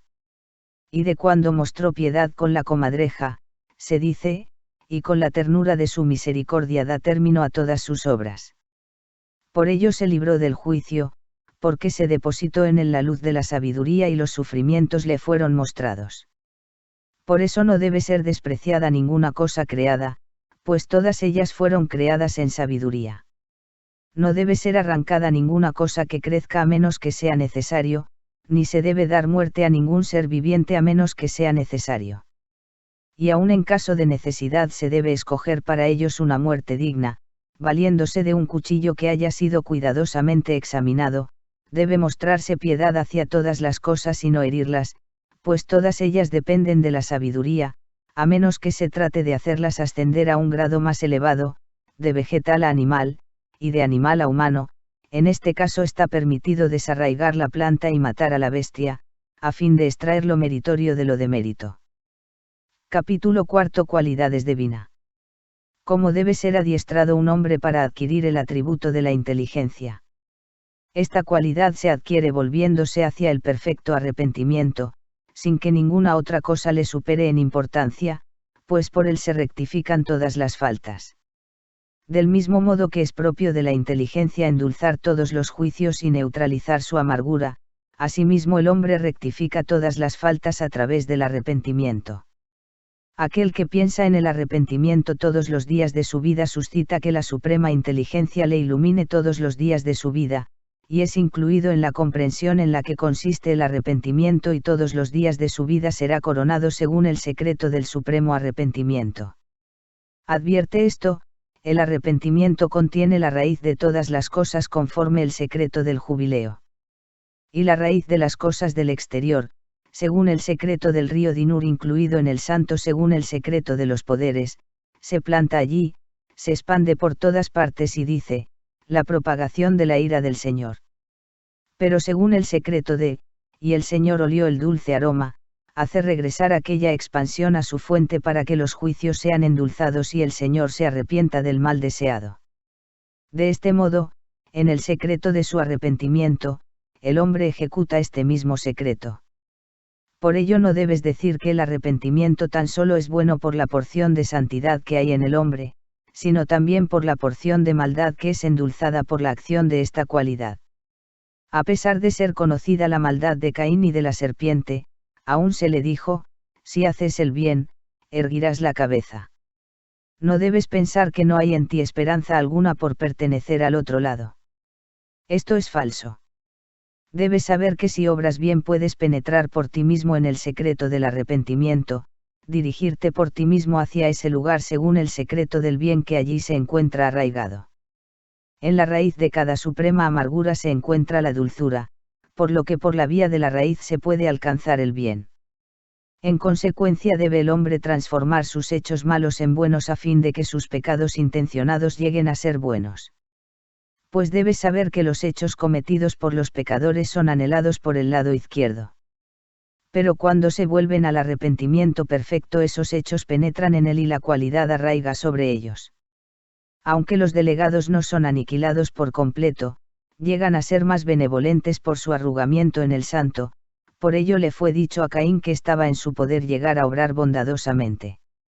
Debes saber que si Caín se hubiese arrepentido y hubiese rectificado su pecado, entonces el pecado de Adán con el que Caín nació hubiese sido rectificado por mérito suyo, según el secreto del Hijo causa el mérito del Padre. Sin embargo Caín no se arrepintió, y por ello el lado izquierdo extrajo su sustento de él. Sin embargo todas sus ramas están destinadas a ser ramas de dulzura y volverán a ser de nuevo perfectas. Por este motivo inciden las raíces del hombre en el secreto del mal, dulcificándolo y volviéndolo bueno. De este modo el hombre purifica la mala inclinación transformándola en buena a fin de arraigar sobre ella y someterla. Este es el grado supremo del arrepentimiento, que debe ser ejercitado todos los días, es decir, el hombre debe arrepentirse cada día de su vida para que todos sus días se consuman en el arrepentimiento. El mal es una entidad imperfecta que solo puede ser completada o sustentada por la existencia del pecado. Capítulo 5. Cualidades de Gesed. ¿Cómo debe ser adiestrado un hombre para adquirir el atributo de la clemencia? La principal vía por la que el hombre puede penetrar en el secreto de la clemencia es amando a Dios con un amor perfecto y manteniéndose fiel a su servicio, que no debe ser abandonado por ningún motivo, pues nada es comparable al amor del bendito uno. Por eso debe ocuparse principalmente de los requerimientos del servicio de Dios y satisfacer sus demás necesidades durante el tiempo restante. Este amor debe ser fijado firmemente en su corazón tanto si recibe bondad de las manos del Santo, bendito sea, como si recibe sufrimientos y reproches. Esto último, además, debe ser entendido como una señal del amor de Dios. Está escrito, buenas son las heridas que proceden de un amigo y, con todas tus fuerzas, lo cual es explicado así por los rabinos, sea cual sea la medida con la que él te mida, pues todas las medidas están incluidas en el orden de la clemencia, de modo que aunque el secreto del gobierno de la vida de un hombre se halle en la soberanía, cuando la soberanía formula un juicio, éste se halla limitado por la clemencia. Esta era la cualidad de Nahum de Gamzu cuando decía, esto también es para el bien, refiriéndose al lazo que lo une todo con el lado de la clemencia llamado bien. Por ello decía, también esto, que pertenece al lado izquierdo, por hallarse bajo la dirección del poder, no está dirigido sino al bien, cuyos límites establece la clemencia. El poder se encuentra concentrado en el lado bueno de la cualidad y encubre su juicio. Este es el modo fundamental mediante el que se haya unido a la clemencia. En los Tikkunim se explica, ¿quién es santo? El que practica la clemencia para su Creador. Por los actos de benevolencia que el hombre lleva a cabo en el mundo más bajo, intenta perfeccionar los mundos superiores que él mismo trazó, y esto es lo que significa practicar la clemencia para su Creador.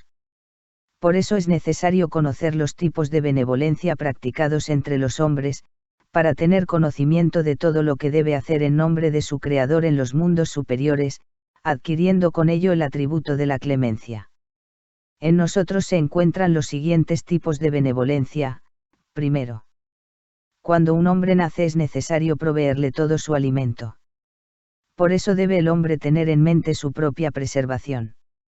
La comprensión engendra belleza, y si esta generación tiene lugar según el aspecto del juicio, el engendramiento comporta, por la voluntad de Dios, grandes trabajos, es decir, la belleza se enfrenta en su generación con los límites y de los poderes que hacen que su nacimiento tenga lugar con dificultad.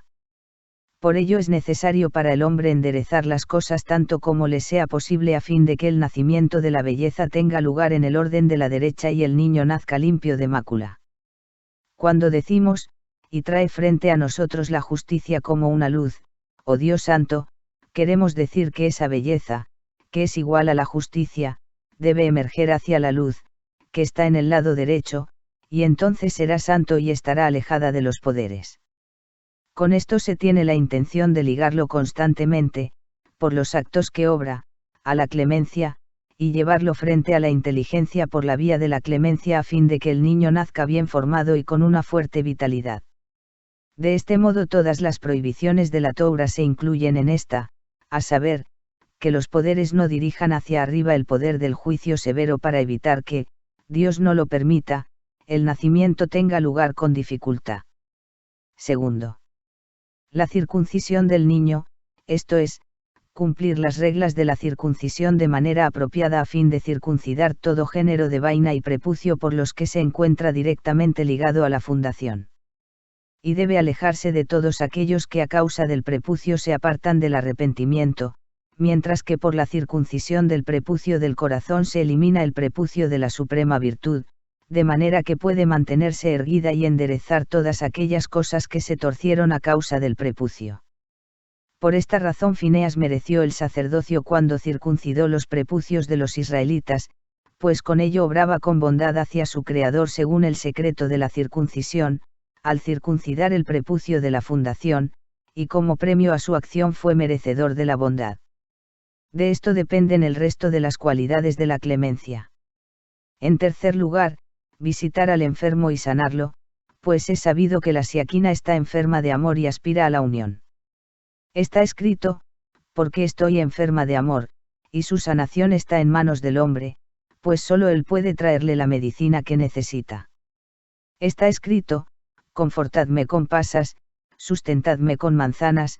El secreto de los asisot se explica en los tikunim, que nos dicen que todas las cosas limitan con la soberanía. Yis representa la clemencia, Yisa representa el rigor, que son los dos brazos en los que se apoya. Y así actúa aquel que da consuelo al enfermo en su enfermedad.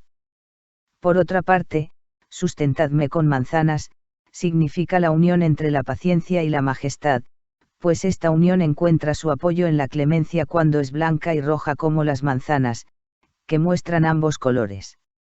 Ella carece de sustento porque su alma está enferma por la miseria de Israel, por lo que necesita elevar su alma y rogar a fin de recibir el alimento y la bebida del supremo fluir. Lo mismo sucede con el enfermo del mundo material. Así es necesario actuar en nombre de la suprema enferma. Por ella está enfermo, como hemos dicho. Y al estar enfermo mueve su lugar desde el mundo por venir y vaga tras ella en este mundo. Como está escrito, es como un pájaro errante que vaga fuera de su nido, así es el hombre que abandona su lugar. Él la guarda y jura que no regresará a su lugar hasta conducirla al lugar que le es propio. Por eso él estaba herido por nuestras iniquidades, se encontraba abatido a causa de nuestras iniquidades. La sanación de ambos está en nuestras manos, y es nuestro deber visitarlos y atender a sus necesidades mediante el estudio de la Torá y el cumplimiento de sus preceptos. En cuarto lugar, dar caridad al pobre, siguiendo el ejemplo de la fundación y la soberanía. Los tikunim explican el tipo de caridad adecuada, a saber, pronunciar cada día 90 amén, 4 kedusot, 100 bendiciones y los 5 libros de Moisés. Por otra parte, cada uno según sus posibilidades, debe hacer descender la caridad desde la belleza hasta los pobres a fin de proveerlos con las espigas de todas las sefirot, con la gavilla olvidada, según el secreto de la suprema gavilla, que no es sino inteligencia, y según los límites del campo de la soberanía, pues los límites del campo dependen de las otras cualidades. Está escrito, dejarás todo esto para el pobre y el forastero se encuentra abajo, junto a la soberanía, con miras a la belleza, por lo que es necesario ejecutar esos tikunim en su nombre. Además, por el diezmo del pobre, la soberanía asciende, pues la soberanía es el diezmo de la fundación, por eso es llamada el pobre, y con este ascenso se une a la belleza, la cual concederá el diezmo al forastero y a cuantos tikkunim se incluyan en él. En quinto lugar, acoger huéspedes y, a ejemplo de la belleza y la fundación, ofrecerles un refugio, que no es sino la soberanía, donde puedan descansar. Deben ser llevados hasta allí porque son caminantes, según el secreto del exilio, que buscan su hospitalidad. Según se declara en el Zohar, esta buena obra es cumplida por aquellos que andan por el camino, que no son sino los que abandonan sus hogares para estudiar la Torá. Esta es la razón por la que los huéspedes sacian las necesidades de la soberanía. Por otra parte, cualquiera que unifique la belleza y la soberanía fijándoles un lugar en su Torá, consigue que la belleza se aloje en la soberanía, y así es explicado en los Tikkunim. Es necesario preparar la comida y la bebida para el huésped y acompañarlo en su camino. Es decir, es necesario llevar a la belleza y a la fundación hasta la soberanía y proveerles allí de su alimento. Lo mismo quiere decir, he venido a mi huerto, he comido mi panal con mi miel, es decir, el flujo adecuado a la providencia de aquí abajo procede del poder dulcificado. En cuanto a proveerles de comida y bebida, encuentra su análogo en he bebido mi vino con mi leche, es decir, ha sido recibido el flujo interno del vino que estaba acumulado en lo alto, así, según el secreto de endulzó la leche, la belleza se une con la soberanía, Jacob es unido a Raquel, el poder con la paciencia o la majestad, tal y como se explica en el pastor fiel. En cuanto a acompañarlos en su camino, significa que viene hasta ellos trayendo consigo su alma para acompañarlos, de acuerdo con el supremo modelo, es decir, las demás sefirot vienen hasta ellos para indicarles un buen camino, y son muchas las cosas que se incluyen en este tikkun. En resumen, debe intentar hacer todas estas cosas para el bien común, pero su intención debe estar dirigida por las cosas que hemos dicho pues, al tener experiencia en los secretos, su acción alcanzará el mundo de lo alto. Qué bueno es pronunciar una palabra sobre la finalidad de la intención cuando con ello se cumple el mandato de la Escritura, en tu boca, en tu corazón, para que puedas cumplirla. En sexto lugar, el vivo se ocupa del muerto. Es muy difícil ver cómo se puede aplicar esto al mundo de lo alto. Por este tipo de benevolencia las sefirot abandonan el lugar en el que estaban escondidas para ascender de nuevo hasta el lugar de la ocultación. A fin de acomodarlas, limpiarlas de toda mancha de pecado y vestirlas de blanco, las sefirot son purificadas por el caliente fuego blanco que proporcionó la luz de la buena obra, y ascienden según el secreto de la unidad a fin de ser ligadas a lo alto. Y son llevadas una por una hasta el hombro, según el secreto de la elevación de las sefirot, hasta que se alzan por encima del hombro, pues este es el lugar donde el brazo se une con el cuerpo y el lugar en el que alcanza su misma altura, y sabe que todo esto es un secreto oculto e incomprensible. En cuanto al secreto de la sepultura, contenido en el versículo, y él mismo lo sepultó en el valle, se interpreta así, con los 13 atributos de la misericordia, es decir, con el flujo de la corona según sus diversos aspectos, que al ser vertido hacia abajo tiene misericordia de los que están abajo. Y desde allí asciende hasta el supremo Edén, esto es, hasta la sabiduría de la corona. Sabe que esto debe ser considerado con mucha atención. En séptimo lugar, llevar a la novia bajo el palio nupcial. Aquí está incluido todo lo necesario para la unión. Todas las oraciones y unificaciones tienen lugar según el secreto de llevar a la novia bajo el palio, y esta es la función principal que realiza la oración en sus diversos grados, uno más elevado que otro, a saber, los sacrificios, los salmos, las plegarias que se recitan estando sentados, entre las que se cuentan el Shema y sus bendiciones, las plegarias que se recitan de pie, y los demás tikkunim. Todos estos actos de benevolencia hacen que el novio y la novia comprendan la necesidad y los requisitos de su unión. En octavo lugar, poner paz entre el hombre y su prójimo, a saber, entre la belleza y la fundación. Cuando están separadas la una de la otra, es necesario perfeccionarlas y acordarlas hasta que lleguen a ser semejantes y queden unidas por un lazo de amor y amistad. Esto tiene lugar a causa de la rectitud de la buena obra. Cuando la fundación se vuelve hacia la izquierda y la belleza hacia la derecha, se oponen la una a la otra hasta que la fundación se vuelve hacia la derecha. Y cuando, en contra de la voluntad de Dios, hay pecado en el mundo, entonces aparece el odio entre ellas, por lo que desaparece toda unidad y atadura entre las sefirot. Lo mismo sucede con los otros pares de sefirot que presentan derecha e izquierda, a saber, sabiduría e inteligencia, o clemencia y rigor, o paciencia y majestad, de modo que requieren ser pacificadas. Esto es lo que significa poner paz entre el hombre y su prójimo. Asimismo, poner paz entre el hombre y su esposa significa el asentamiento de la fundación entre la belleza y la soberanía. Todos los actos de pacificación del mundo inferior son semejantes a los actos de benevolencia de los mundos superiores. Capítulo 6. Cualidades de Geburá. Cómo debe ser adiestrado el hombre para adquirir el atributo del rigor. Debes saber que todas las acciones excitadas por la mala inclinación mueven los fuertes poderes de lo alto. Por eso el hombre no debe ser excitado por la mala inclinación, a saber, para no despertar los poderes. Sabe que el hombre es creado con dos inclinaciones, la buena y la mala, una pertenece a la clemencia, la otra al rigor. Así, en el Zohar, refiriéndose a la primera sección del Génesis, se declara que la buena inclinación fue creada a causa del hombre, y la mala inclinación a causa de su esposa. Mirad cuánta dulzura hay en sus palabras. Observad que la belleza, el atributo misericordioso, se vuelve hacia la derecha y todos sus actos son conforme a la derecha, es decir, conforme la buena inclinación. Pero la hembra pertenece al lado izquierdo, y sus actos son conforme el rigor. Por eso el hombre no debe incitar la mala inclinación, porque con ello incita el rigor en el hombre supremo y destruye el mundo. De esto se deduce que cada vez que el hombre incita el rigor por someterse a la mala inclinación comete una falta hacia el hombre supremo. Por ello es desagradable la ira, pues a causa de ella prevalecen los poderes del rigor. En verdad, la mala inclinación debe ser limitada y amarrada a lo inferior para que no sea capaz de gobernar ningún acto corporal, evitando así el deseo de cohabitación, el deseo de dinero, la tendencia a la ira y el deseo de honores. Por el contrario, el hombre debe reconducir suavemente la mala inclinación de su esposa para dirigirla hacia los poderes de la dulzura, abasteciéndola, por ejemplo, con ropa y con una vivienda.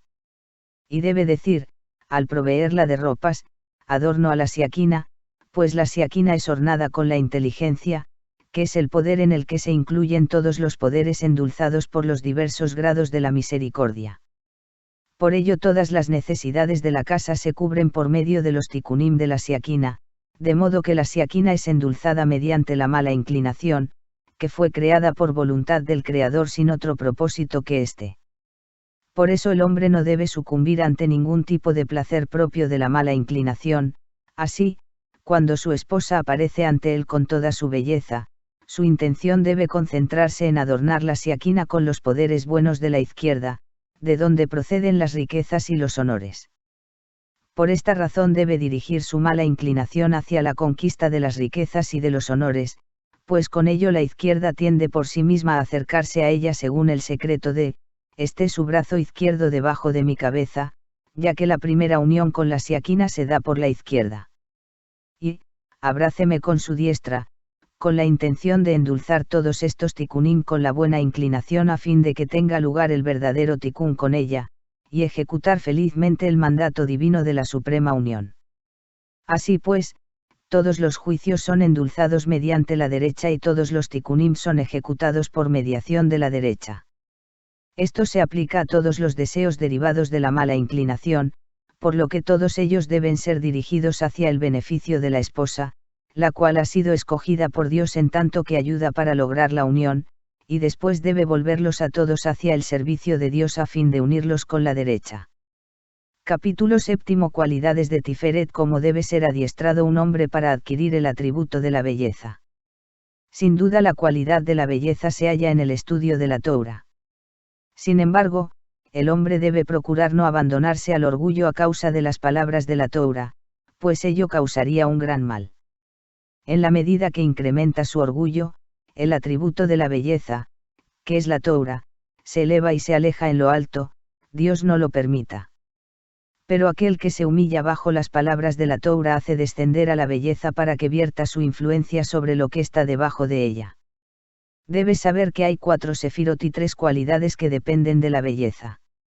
En primer lugar, el arrogante que se exalta por encima de sus pupilos hace que la belleza se eleve por encima de la paciencia y la majestad. Por eso los pupilos serán los sabios del Señor, los pupilos de la belleza. Así pues, aquel que se humilla para instruir en amor, hace que la belleza descienda hacia los pupilos y vierta sobre ellos su influencia. Esta es la razón por la que un hombre debe ser agradable con sus discípulos y estar dispuesto a enseñarles tanto como sean capaces de asimilar, de modo que, de acuerdo con su capacidad, la belleza vierta su flujo con justa medida en ellos. En segundo lugar, el arrogante que en virtud de su Torá se exalta por encima del pobre y lo desprecia también hace que la belleza se eleve. Como sucedió cuando Elíjan se presentó ante Rabí Simeón ben Eleazar con el aspecto de un vil mendigo, despreciable y aborrecible, para ponerlo a prueba. Sintiéndose superior ante el mendigo, lo insultó, y fue abiertamente reprendido por esta falta. A causa del arrogante que se alza por encima del pobre, la belleza se alza por encima de la fundación y deja de verter su influencia sobre ella. Pero si el sabio considera al pobre, entonces la belleza verterá su flujo en la fundación. Por ello el pobre debe ser muy estimado por el sabio y consolado por él, para que la fundación de los mundos superiores sea estimada y protegida por la belleza. En tercer lugar, aquel que aumenta su orgullo en virtud de su Torá sintiéndose superior al ignorante, es decir, superior al pueblo del Señor, hace que la belleza ascienda por encima de la soberanía y deje de verter su flujo sobre ella. Por ello el sabio debe ser agradable con todos, estar a disposición de todas las criaturas y todos los hombres deben ser significativos a sus ojos, pues por estos están aquellos en lo bajo, según el secreto de la tierra. Y si, Dios no lo permita, los llama asnos, hace que desciendan hacia ellos las cáscaras, por lo que no merece ser un hijo iluminado por la luz de la Torá, como se declara en la Guemará. Por ello debe ser complaciente con ellos, a semejanza de la belleza, que vierte su flujo sobre la soberanía y ejerce su dominio sobre ella, según la pobreza de su mente, pues la mente de la mujer es luz. De esto se deduce además que el arrogante no debe exaltarse por encima de aquellos cuya mente es débil, pues ellos están incluidos en el polvo de la tierra. A causa de esto los antiguos maestros nunca hicieron ostentación de su sabiduría, como puede verse en el episodio de Rabí Amnuna en la primera sección del Génesis, y en el de Rabí Haggai, así como en el episodio relatado en los Tikkunim acerca de aquel hombre viejo que huyó cuando querían besarlo, pues no quería enorgullecerse de sus conocimientos. Por otra parte, cuando estudia las palabras de la Torá, su intención debe estar dirigida a adornar la Shekinah, a adornarla y a decorarla para la belleza, y esto es lo que significa la halá para la verdad. Y también es este el significado de una discusión por causa del cielo, a saber, entre la clemencia y el rigor, disputa que no persigue sino la consecución de la belleza acordando aquella halá con su gobierno. Por ello el hombre debe mantenerse alejado de toda discusión que sobrepase estos límites, pues la belleza no desea prender a los que están fuera de sus límites, aunque sea en virtud de las palabras de la Torá, manteniendo disputas cuyo fin es el infierno, Dios no lo permita. La única disputa que no supone una falta para la belleza, es la discusión de la Torá por causa del cielo, pues todas sus sendas son de paz y contienen amor en su fin. Y aquel que se aprovecha de las palabras de la Torá comete una falta contra esta cualidad, pues estando sostenido por ella, la usa para cosas seculares. Por el contrario, dichosa aquella porción que estudia la Torá para el beneficio del Altísimo. Lo más importante es purificar la mente mediante la prueba del pensamiento, así como examinarse a sí mismo en el curso de la discusión a fin de localizar el más ligero rastro de cosa vergonzosa y rechazarla. Y siempre debe admitirse la verdad en el orden de la belleza, es decir, siempre debe ser perseguida la cualidad de la verdad allí donde se encuentre. Capítulo 8. Cualidades de Netzach, Had y Yesod. Cómo debe ser adiestrado un hombre para adquirir las cualidades de la paciencia, la majestad y la fundación.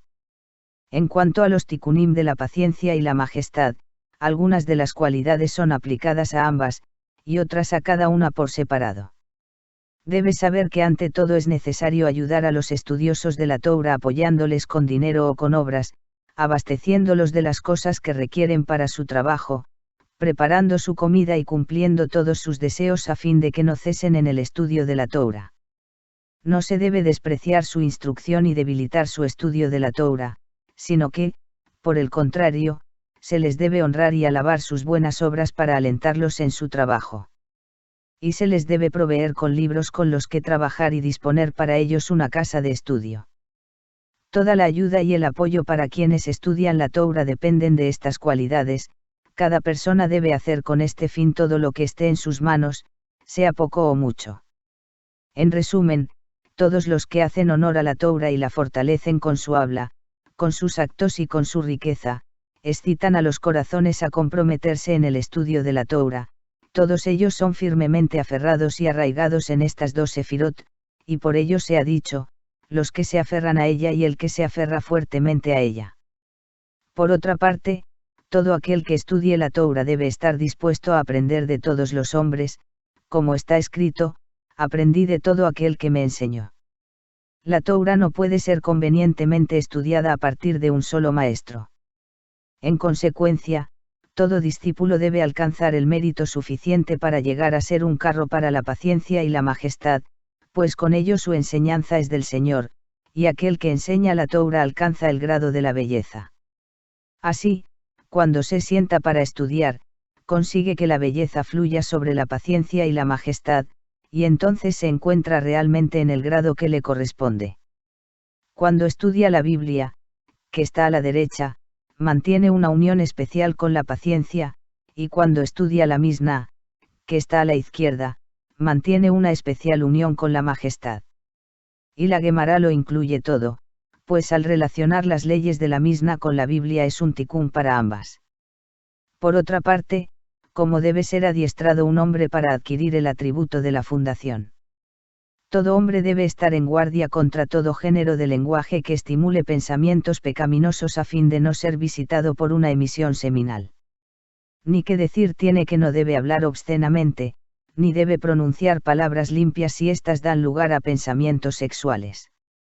Y esto se observa en un examen detallado del versículo, no dejes que tu boca traiga el pecado a tu carne, es decir, procura que tu boca no pronuncie palabras que puedan llevar el pecado a la santa carne, que es el signo de la alianza, a través de la emisión seminal. Está escrito, porque debe enojarse Dios. Ahora bien, si hay obscenidad en la misma palabra, ¿qué sentido tendría traer el pecado, si por sí misma es pecado? Por ello el significado es el mismo aunque la palabra no sea pecaminosa, y se debe evitar su uso si puede derivar en pensamientos sexuales. Por eso se dice, traiga el pecado a tu carne. ¿Por qué debe enojarse Dios? Lo que significa que la cólera de Dios se despertará por el pecado que resulta del lenguaje permisible, por la voz y la palabra se revierte en el mal si los actos derivan de ellas.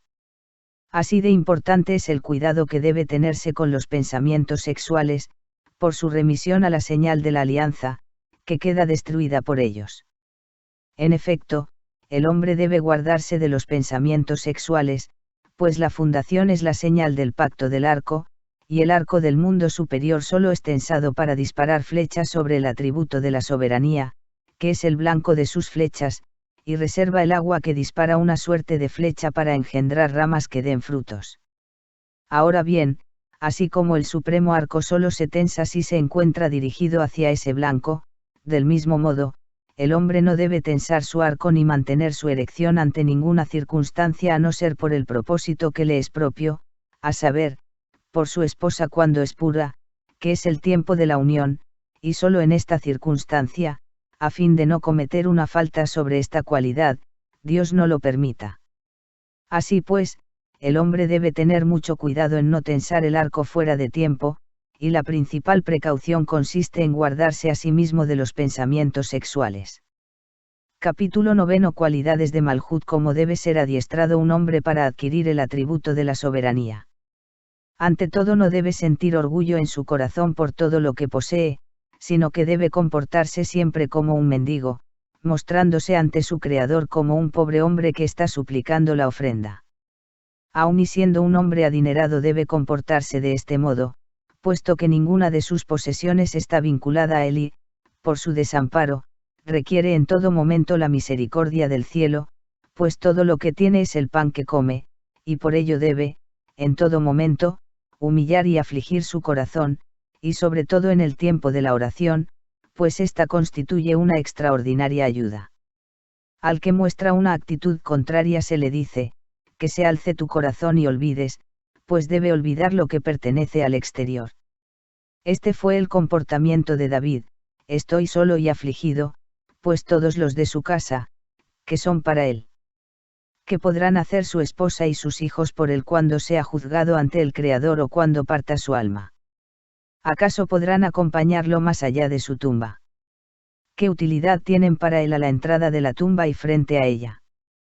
Por ello el hombre debe ser humilde y perfecto según el secreto de esta cualidad.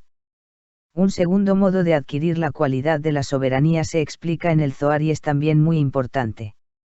Debe ser desterrado a causa del cielo para llegar a ser un carro para la siaquina exiliada.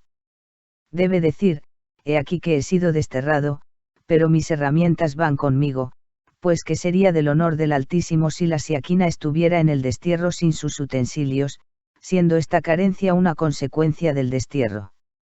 El hombre debe sentirse satisfecho con lo menos posible, como está escrito: prepara las cosas para el exilio, y durante el destierro debe humillar su corazón y atarse a la Toura, y entonces la siaquina estará con él. Y debe alejarse constantemente de su casa de reposo según lo hicieron Rabí Simeón y sus compañeros, que lo abandonaron todo para estudiar la Toura. Y mucho mejor si castiga sus errantes pies sin servirse de caballo ni carro. Acerca de él está dicho: su esperanza está en el Señor su Dios, que ellos explicaron por la expresión sieve, pues él rompe su cuerpo para el servicio del Altísimo. Más allá de la excelencia de la cualidad de la soberanía, desde la valla del servicio divino hasta el todo, solo queda temer al Señor, honrarle y temerle. Ahora bien, el temor es muy peligroso cuando se confunde y se consiente la entrada de lo externo, entonces se muestra temor ante los sufrimientos, o ante la muerte, o se teme el infierno. He aquí el temor de lo externo, pues todas estas cosas pertenecen al otro lado. Así pues, el único temor es el temor del Señor, el cual se obtiene al considerar las tres cosas siguientes: primero, que la grandeza del Creador está por encima de todas las cosas que existen, pues si el hombre teme al león, al oso, al ladrón, al fuego y el derrumbe de los edificios, aun y siendo estos considerados como endebles, ¿por qué no debería temer al gran Rey? Y, por su grandeza, el temor debe estar siempre frente a su rostro, y debe decir: ¿cómo puede desafiar el hombre a tan gran Señor con su despreciable pecado? Es cierto que un león podría devorarlo, pero por el hecho de que el Santo, bendito sea paciente, debe el hombre dejar de temerle. En segundo lugar, debe considerar su constante providencia, que le mira y le contempla en todo momento. Así como un esclavo se muestra asustado ante la presencia de su amo, así el hombre debe sentirse temeroso y asustado por el incumplimiento de los preceptos, pues se encuentra constantemente ante la presencia del Creador absoluto, cuyos ojos están abiertos a todos sus caminos. En tercer lugar, Él es la raíz de todas las almas, pues todas ellas están arraigadas en su sefirot. Y si sabe que por el pecado comete una falta en su palacio, ¿cómo puede no temer ensuciar el palacio del rey? En cuarto lugar, debe observar que la falta en sus actos empuja a la siaquina que está sobre él e impide la unión de amor entre el rey y la reina, por lo que debe mostrarse temeroso a causar este gran mal. Este género de temor es el que sitúa al hombre en el camino correcto, pues por la perfección de esta cualidad tiene lugar la unión. Así pues, el hombre debe ser muy cuidadoso con su comportamiento para que la siaquina se una a él y jamás se aleje. Ahora bien, resulta evidente que la siaquina no puede permanecer unida a un soltero, pues la siaquina es ante todo hembra. Según esto, el hombre se encuentra entre dos hembras: la hembra física de abajo, que recibe de él comida, vestiduras y los derechos conyugales, y la Siaquina superior, a la que bendice al darle lo que le corresponde a la mujer de su pacto. Según esto, la belleza se sitúa entre las dos hembras, la Madre Altísima, que vierte fuera de ella todo lo que se requiere, y la Madre Inferior, que recibe de aquella el alimento, las vestiduras y los derechos conyugales, que son, como es sabido, la clemencia, la justicia y la piedad, por lo que la Siaquina solo se unirá al hombre siguiendo el modelo de la suprema realidad. El hombre solo puede separarse de su esposa por tres razones: en primer lugar, cuando ella se encuentra en sus periodos de separación; en segundo lugar, durante los días de la semana mientras estudia la Torá; y, en tercer lugar, cuando se ausenta de su hogar y se preserva del pecado.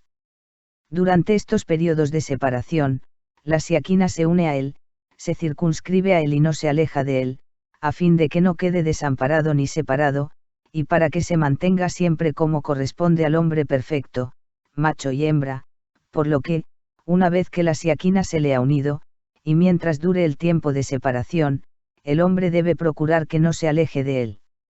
Debe mostrarse industrioso y útil, recitar la oración del viajero y ayunar para la Torá, pues en virtud de ello la Siaquina, que guarda sus caminos, intercederá en todo momento por él, siempre y cuando procure no pecar y estudiar la Torá. Del mismo modo, cuando su esposa se encuentre en los periodos de separación, la Siaquina estará con él si cumple con propiedad las leyes de la separación. Pasados estos tiempos, la noche de su purificación, o la noche del Sábat o el final de su jornada son tiempos de obediente cohabitación.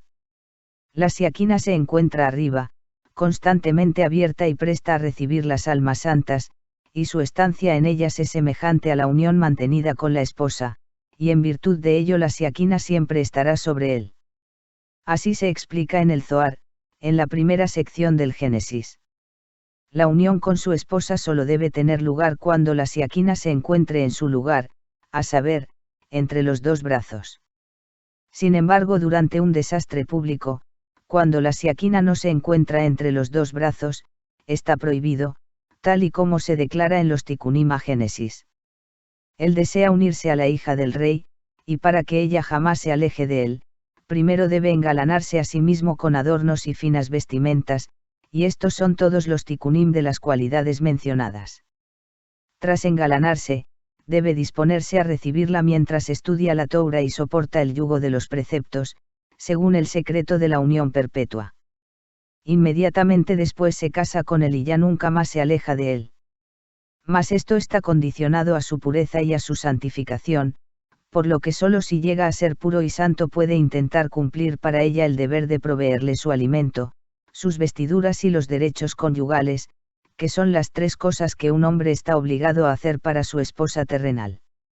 En primer lugar debe proveerle por la derecha de su alimento, que es el flujo derramado en virtud de sus actos.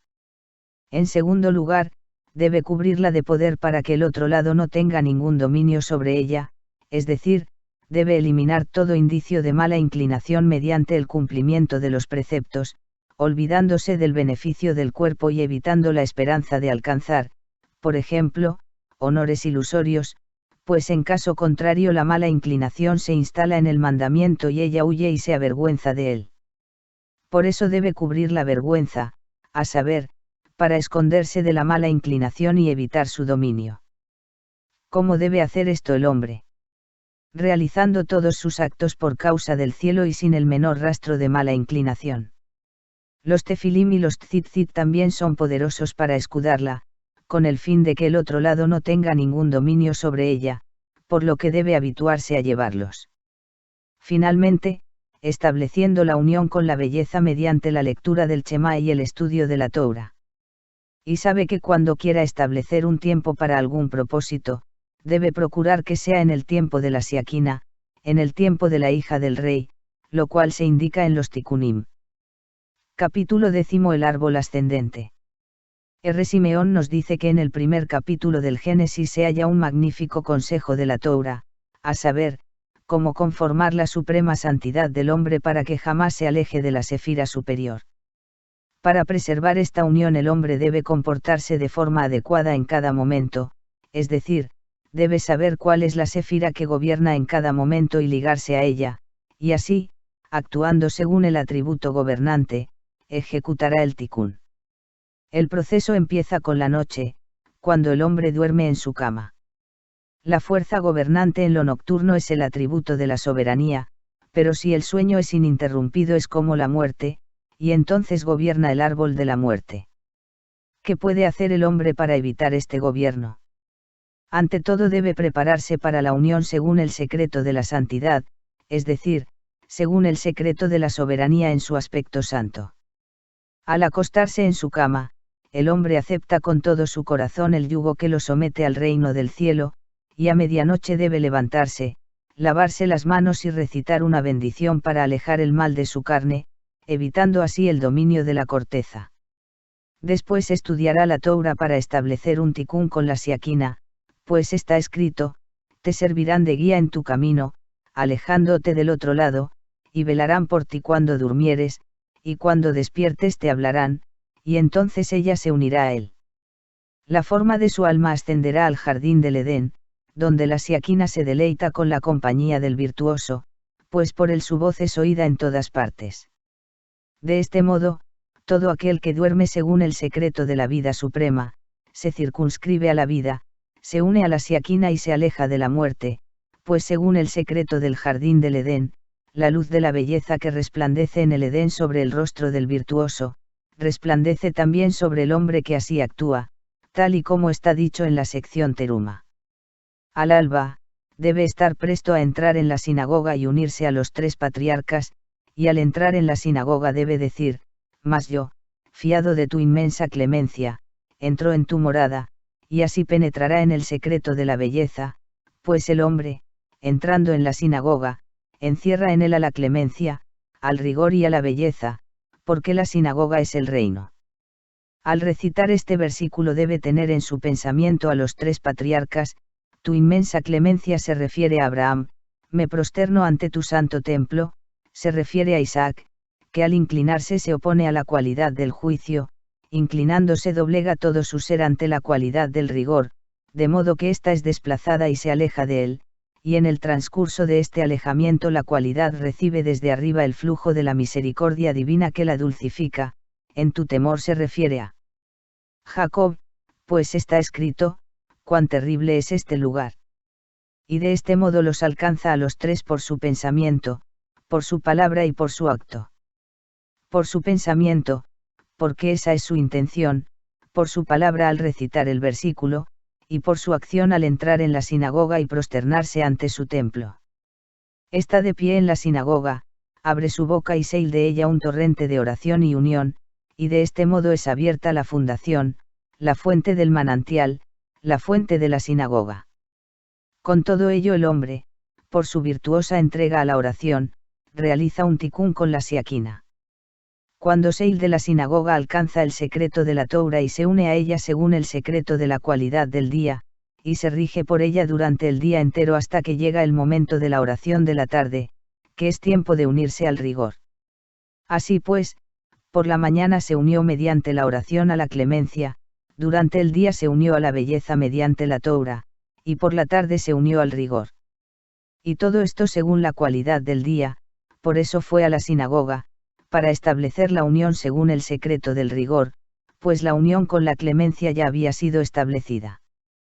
Con clemencia y rigor la siaquina se une a él en virtud de su alimento, pues mediante la comida se muestra bondadoso con el hambriento, tal y como decía Hillel el viejo, el buen conocimiento del alma de sus bestias. En efecto, al comer, el hombre debe mostrarse bondadoso con el alma del animal a fin de que ésta quede unida a él según el secreto de la comida. Después de la oración de la tarde, cuando ya se ha unido al rigor, la belleza desciende hasta la soberanía, uniéndose a ella al principio de la noche. Con esta intención entra el hombre en la sinagoga, a saber, llevar a la belleza hasta su morada. Cuando sale de la sinagoga, la unión con la soberanía ha sido sólidamente realizada según el secreto de la sumisión al yugo del reino del cielo. Este es el ciclo diario del hombre según el ciclo de la Sefirot, ciclo que debe seguir para ser gobernado por la luz dominante. Este magnífico consejo se encuentra en el primer capítulo del Génesis, y también está compilado en diversos pasajes del Zohar. Sabe que comprendiendo esto, el hombre permanecerá unido para siempre a la santidad, y así la corona de la Siaquina jamás se alejará de su cabeza.